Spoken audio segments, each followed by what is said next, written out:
Olá, gente, tudo bem com vocês? Sejam bem-vindos a mais um vídeo nesse canal.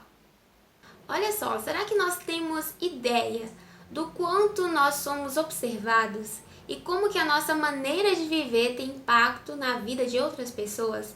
Mas não apenas as pessoas que caminham conosco ou, pessoas que compartilham da mesma fé que a gente, mas também as pessoas de fora, pessoas que ainda não conhecem Jesus de verdade, pessoas que não são cristãs, enfim. E é exatamente sobre isso que eu quero falar hoje com vocês. Como que nós cristãos devemos agir em meio à cultura desse mundo, em meio aos descrentes, em meio às pessoas que não professam a mesma fé que a gente. E eu quero então ler com vocês algo que Paulo diz lá em Colossenses capítulo 4, que vai então, nos dar uma direção, vai nos instruir aqui.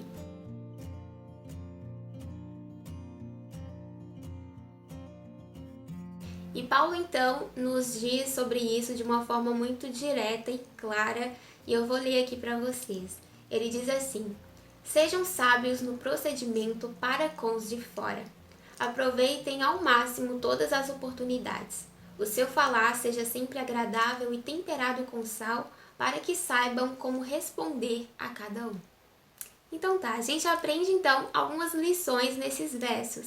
E a primeira coisa que Paulo nos diz é: sejam sábios no procedimento, ou seja, no comportamento.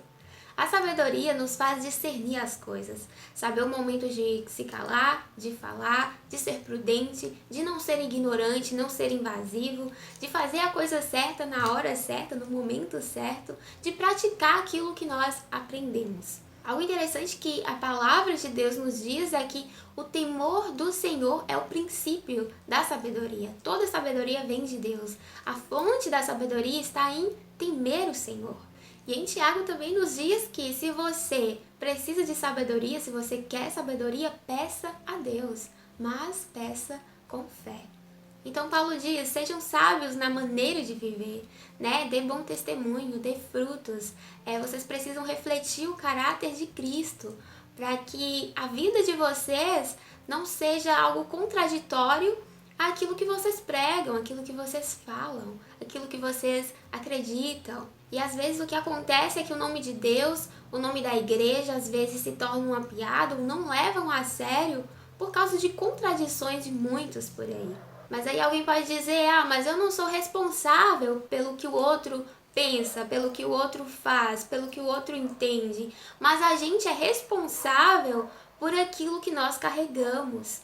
E a partir do momento que a gente se diz cristão, é o nome de Cristo que nós estamos levantando na nossa vida.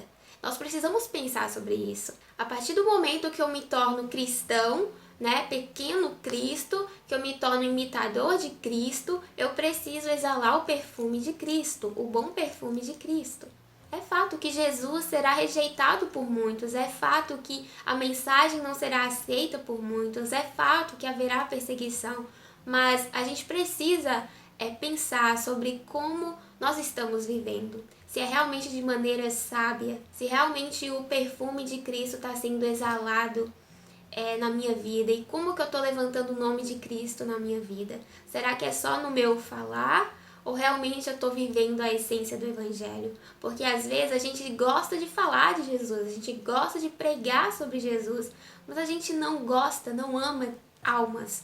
Às vezes a gente só gosta do título, do nome, ser cristão. Ah, eu sou cristão, mas eu não gosto de viver a vida cristã. Eu não vivo a vida cristã na essência, a mensagem do Evangelho como ele é. Eu quero o título de cristão, mas eu não quero agradar a Jesus. Eu não quero fazer o que Jesus me pede. Eu não quero seguir a sua palavra. E, enfim, o que Paulo está nos dizendo sejam sábios na sua maneira de viver. Ou seja, importa sim onde os seus pés vão, onde as suas mãos tocam, o que sai da sua boca, o seu comportamento, como você trata as pessoas, tudo isso importa. Então Cristo sim precisa ser conhecido através da nossa maneira de viver, na nossa maneira sábia de viver, através de onde você coloca as suas mãos, onde os seus pés vão, o que sai da sua boca, absolutamente tudo.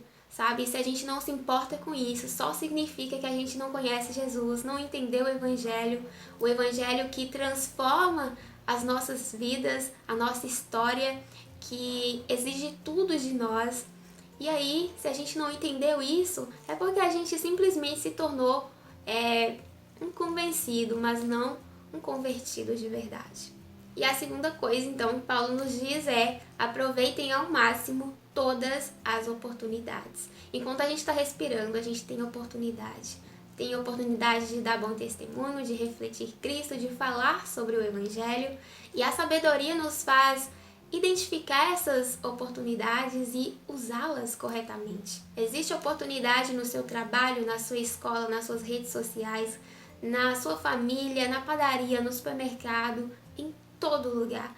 Então a gente precisa identificar e aproveitar ao máximo essas oportunidades que o Senhor coloca no nosso caminho. Então, por isso que é tão bom a gente ter intimidade com o Senhor, para a gente conseguir também entender o que Ele quer que eu faça e onde Ele quer que eu faça, o que eu preciso dizer e onde eu preciso dizer.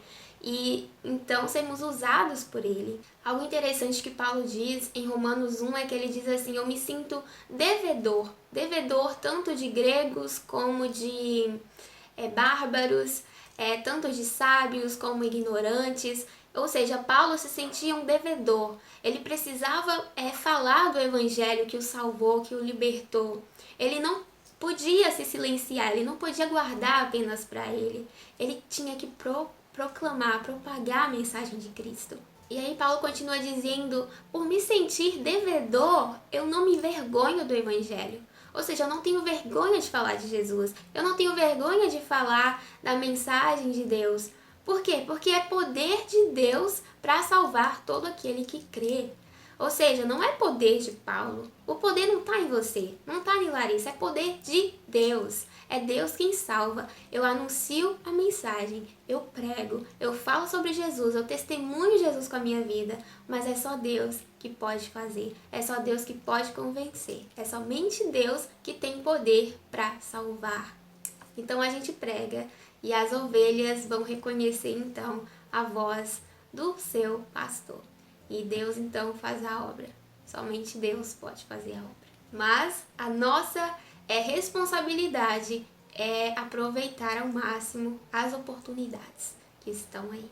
E a terceira lição, terceira coisa que Paulo nos diz é: o seu falar seja sempre agradável e temperado com sal. Para quê? Para que saibam responder a cada um. E quando Paulo fala que o nosso falar deve ser temperado com sal, me faz entender que aquilo que sai da nossa boca deve fazer diferença na vida do outro. Ou seja, não deve ser apenas mais uma opinião. Não é sobre você se sentir superior, ofender, ou querer que a pessoa pense como você, ou querer colocar força algo na cabeça da pessoa. Não é sobre isso, mas aquilo que sai da nossa boca deve fazer diferença, deve ser algo que seja uma novidade de vida, algo que vai dar esperança para o outro, algo que vai gerar uma semente no coração da pessoa. Às vezes não vai dar resultado imediato, mas aquela semente vai estar ali. E eles vão perceber esse sabor, esse tempero, essa diferença, porque o Senhor não nos chama para falar igual os que estão no mundo, para viver como os que estão no mundo, para ser como os que estão no mundo. Ele nos chama para a diferença, para ser luz, para ser sal. Pedro fala algo interessante em sua carta, ele diz assim: antes, santifiquem Cristo como Senhor no coração. Estejam sempre preparados para responder a qualquer um que lhe pedir a razão da esperança que há em vocês. Olha o que Pedro diz. Antes, primeiro, santifique Cristo no coração de vocês, para que os seus corações sejam guiados por Cristo. Para que o que sair da sua boca não seja um achismo, não seja algo da boca para fora, mas algo verdadeiro, algo que você vive, algo que você tem intimidade, que você tem contato, que mudou a sua vida e que também vai dar esperança e pode mudar a vida dos outros. Então, a gente precisa, antes de tudo, santificar Cristo no nosso coração.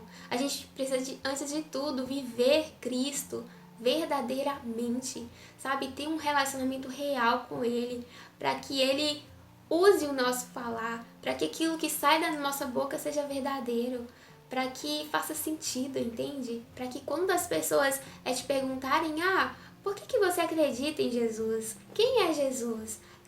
Me fala um pouco sobre o Evangelho. Como que Jesus te encontrou? Me fala sobre o seu testemunho. Você saiba responder.